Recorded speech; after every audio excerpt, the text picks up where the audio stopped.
A note from the author. The stories in the circuit, like other stories I have written, are semi-autobiographical. They are based on my childhood experiences of growing up in a family of migrant farm workers. The inspiration for writing them comes from my teachers and the community of my childhood. When I started school, I did not know a word of English. I knew only Spanish. In fact, I failed my first year of school because I did not know English well enough. I had no self-confidence in English until I met Mr. Lima, a wonderful sixth-grade teacher whom I describe in the collection's title story, The Circuit. I enrolled in his class after having missed the first 2 months of school because I was helping my family pick grapes and cotton. I was far behind other children in class, but thanks to Mr. Lima, I made good progress. During the lunch hour, he gave me extra help. Although I did not speak English well and Mr. Lima did not speak Spanish, we managed to communicate with each other.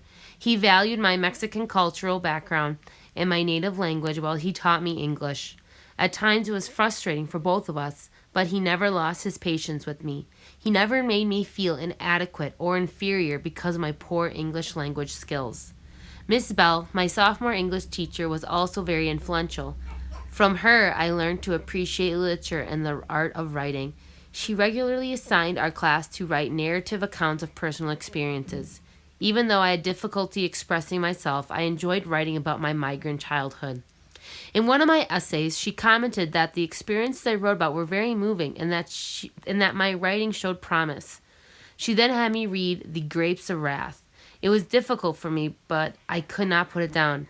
It was one of the first literary works to which I could relate. The more I read it, the more I appreciated the value and power of language to move hearts and minds.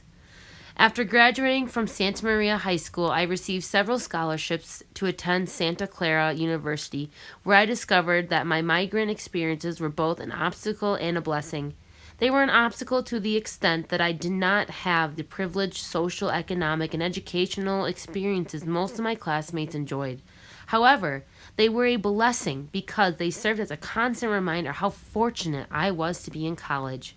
Those experiences convinced me that I should do everything within my power to forge ahead in my studies and not give up. I compare my situation then to a man who was drowning.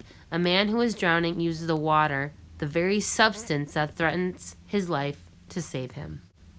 So, I used poverty and those experiences that initially pulled me down to boost myself up. Whenever I felt discouraged, I would write about my childhood.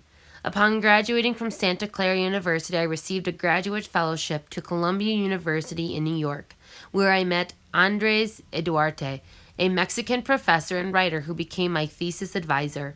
Following his advice to publish my work, I gathered the notes I had taken over the years and wrote Cajas de Cartones, Cardboard Boxes, which was published in a New York Spanish-language literary magazine, translated into English under the title The Circuit.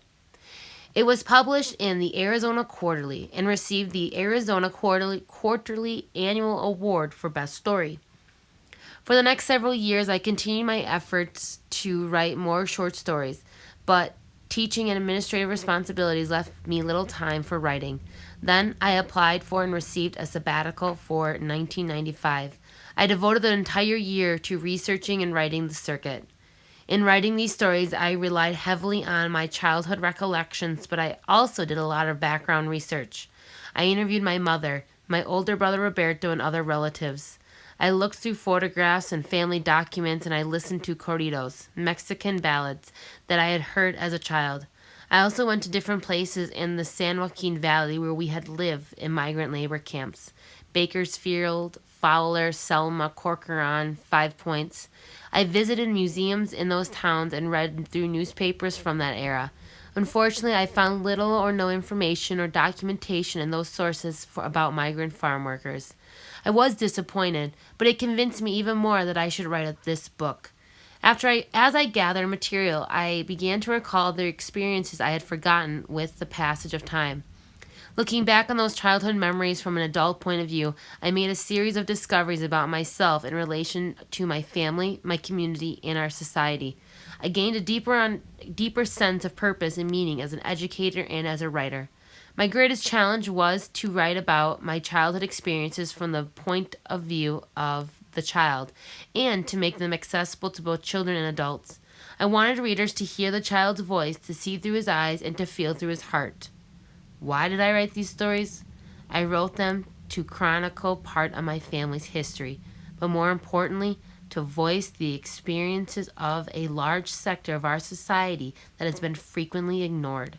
Through my writing, I hope to give readers an insight into the lives of migrant farm workers and their children, whose backbreaking labor of picking fruits and vegetables puts food on our tables. Their courage and struggles, hopes and dreams for a better life for their children and their children's children give meaning to the term American Dream. Their story is the American Dream.